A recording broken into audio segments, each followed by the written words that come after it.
Hey, this is your boy PK, PIMPIN.net. I want you to go get my new book, The Art of Human Chess. We're reading from Law 35, Trust Nothing But the Game. Then it goes on to say, page 135, money doesn't know love. You dig? When you're doing business, it is best to put nothing by anyone. People are funny when it comes to money. And trust is a commodity that you just can't afford. Trust is a commodity that you just can't afford. This book right here, The Art of Human Chess, I talk about deception, manipulation. I talk about maneuvering, strategies, planning, and plotting. And I talk about how you have to win wars before you can go to war. A good general, before he go to war, he win the war before in his mind before he even go to the battlefield. You have to be a human chess player. You have to be a strategist. You have to practice deception. When you're weak, you got to let people think that you're strong. When you're strong, you got to let people think that you're weak. You never let your right hand know what you're doing. You always set yourself up for a win. And sometimes you got to set yourself up 3 or 4 or 5 steps ahead. Because you got to believe in your heart that the person that's opposite of you is on some game, just like you on some game. Even if you ain't no on the game, he's on game. So you got to develop a defense mechanism to deal with the game that he might be bringing. So you can't trust nothing but the game. When I was in the streets, one of the things that I used to do is, I used to practice a lot of deception because that's what it was all about. The people that I was dealing with, they were deceptive. So I had to out manipulate them, out plot them, out think them. And I couldn't trust them, because they were opponents. And you never want to let your opponent think that, you're weak or that, he can develop your trust to the point where he can stab you in the back. So you always got to be on point. So I never trusted anyone. I treated everybody with a long handled spoon. I watched everything. I had spies. I had people go out there and tell me what was going on because I had to do that. Like I said, I would, sick my girls on other guys' girls. I remember one incident I talk about in my book called The Art of Human Chess. I talk about how I had my girl to befriend this one chick that belonged to this one guy. And she trusted my girl, which was a big mistake. And my girl got up under her and told her that, she was no longer with me and that she was by herself and that she was looking for opportunity. And the chick, naively believed her.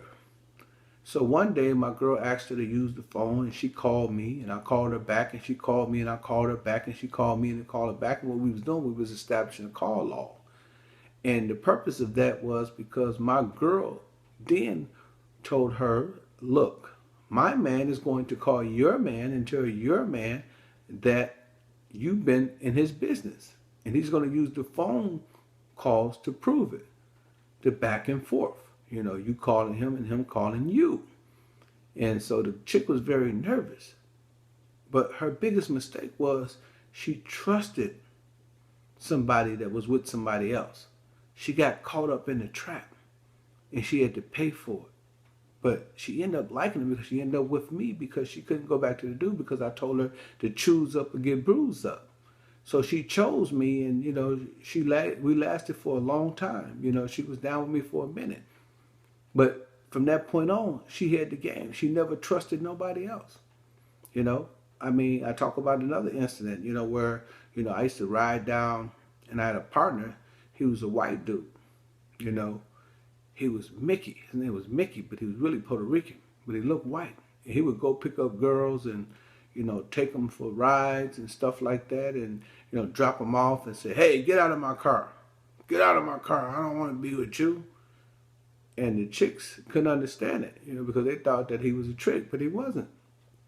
He was under strict instructions to go pick the girl up, drop her out in a deserted area, and then, all of a sudden Superman was going to come pick her up, and I was that Superman.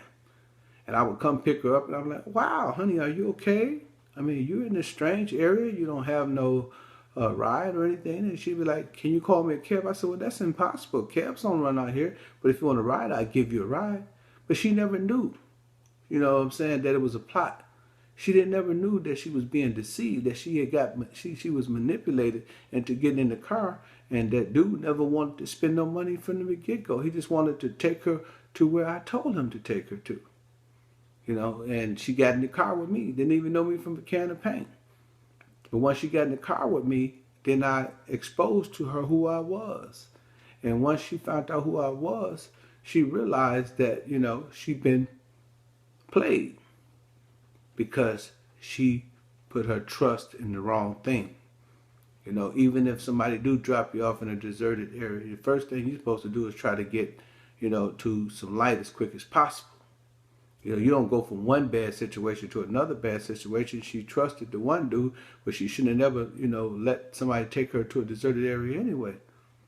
So trust nothing but the game. I had a lot of people, who crossed me out. People that I thought that was my friends, people that I thought was cool with me. And I trusted them, and it cost me.